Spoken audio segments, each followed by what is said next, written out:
morning. It's Lydia Knox at the Three Dog Art Studio. And I've already filmed this, but I'm going to film it again because, smart me, I forgot to save this video so I can upload it on YouTube. But, you know, that's Mercury retrograde for you, right? Am I right? Yeah. And for all those doubters who say, oh, just blame Mercury in retrograde. It's like Mercury governs your thought process. It governs travel. It governs things moving forward. And your foot. And yeah. And so it can affect a lot of things in your life. Hey, Shay. Nice to see you. So I was going to talk about this weekend, and tomorrow, if I make it online, I'm going to talk about the week ahead. I'm going to structure this a little bit different so that if you miss me and catch me on YouTube, my astrology report won't be delayed. It'll actually cover the week ahead, so it won't be so bad. It won't be as if you're looking back. Anyways. So this weekend, I was just going to say Jupiter is heading direct, which is fantastic, which means that luck and fortune will start to flow, especially if you're an air sign or a fire sign. It is in its late degrees, so it trines with the sun in Libra, so this is kind of cool. There's this kind of vibe of justice and social reform and doing your own thing and beauty, and because the sun in Libra interacting with Jupiter brings us all a lot of confidence to just do our own thing, to let our freak flag fly, to work on our art. So if you're an artist or a creator, this is a very inspiring big weekend, especially if you're running an art business. Having faith in yourself is paramount, and you'll get a big boost from the universe thanks to the sun and Jupiter.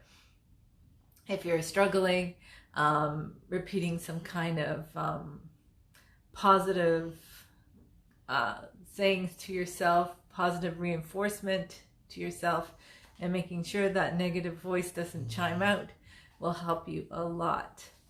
So the moon is in Pisces right now, and it'll stay in Pisces this week. So this weekend, and so that brings up about a real dream-like quality. So, make sure that you take some time out to enjoy music, to enjoy art, to relax. Pull out your comfy blanket, pull out your comfy couch, and just, listen to an audiobook or cozy up and watch a movie. All those things are kind of Pisces things, because Pisces is ruled by Neptune, and Neptune offers us the chance to escape if we need to. So take some time out to escape and find your cozy place. It does square with Libra, it does square with it does square with Lilith in Gemini, so watch out for the odd snarky comment that can come up, because Lilith in Gemini is inspires us to all get in touch with our evil twin.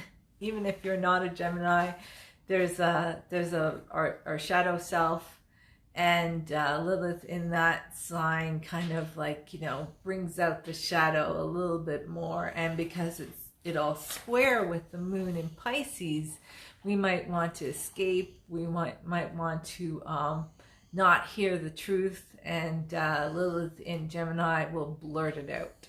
So there might be some reveals that are uncomfortable, and we might not want to hear them, or it might be some news that'll come up, and it's best to kind of just process it slowly and not to jump to conclusions.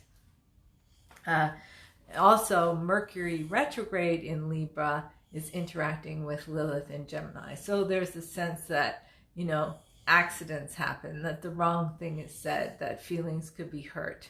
So try and be aware of this as you move forward, because this is going to just be like a tough interaction between the moon and Lilith and Mercury. So, you know, be aware. And Mars in Libra, which is all about justice and fairness, and think Captain America, right? You know, just, you know, and aesthetics and beauty and stuff like that. Think Liberace or something like that, right? You know, just everything is just fine, or and just so, right? So home decor and stuff like that is going to be fun to work on. And it interacts with Vesta and in Sagittarius. And Vesta is an asteroid that in Sagittarius is all about lighting the fire within, finding your passionate dream in your home. And so if you're going to do some home decoration and stuff like that, you find that you have a lot of energy to make your home a beautiful, cozy place. That's what this weekend is all about. So with that, I'm going to talk about the magic, because Jupiter is going direct. So this is a great time to bring some money into your house, right? To bring some abundance forward. So a good way to do it is get a piggy bank, because pigs in European folklore are actually lucky. In the Germanic tradition, people are given pigs for New Year's to bring luck. And the piggy bank is a symbol of luck and fortune. And hence, that's why it's kind of a thing, right?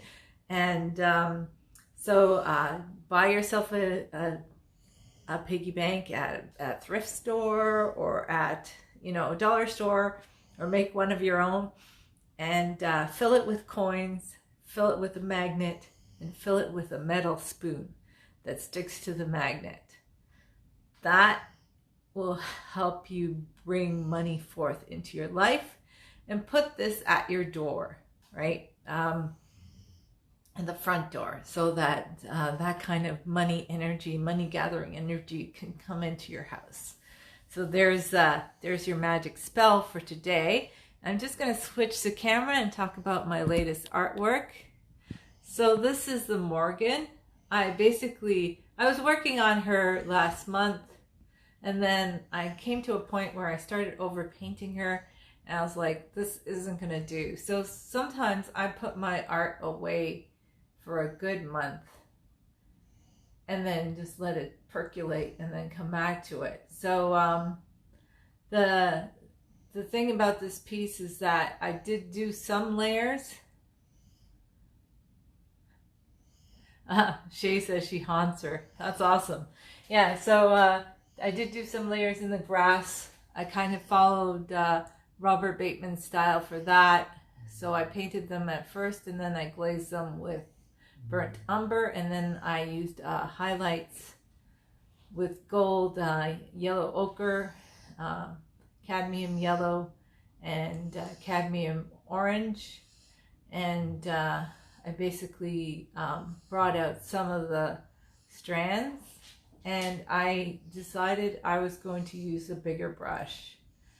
So I myself am getting in touch with my authentic voice, my authentic artist voice. And I've been actually working with a coach whose name is Rachel Wilkins. I highly recommend her.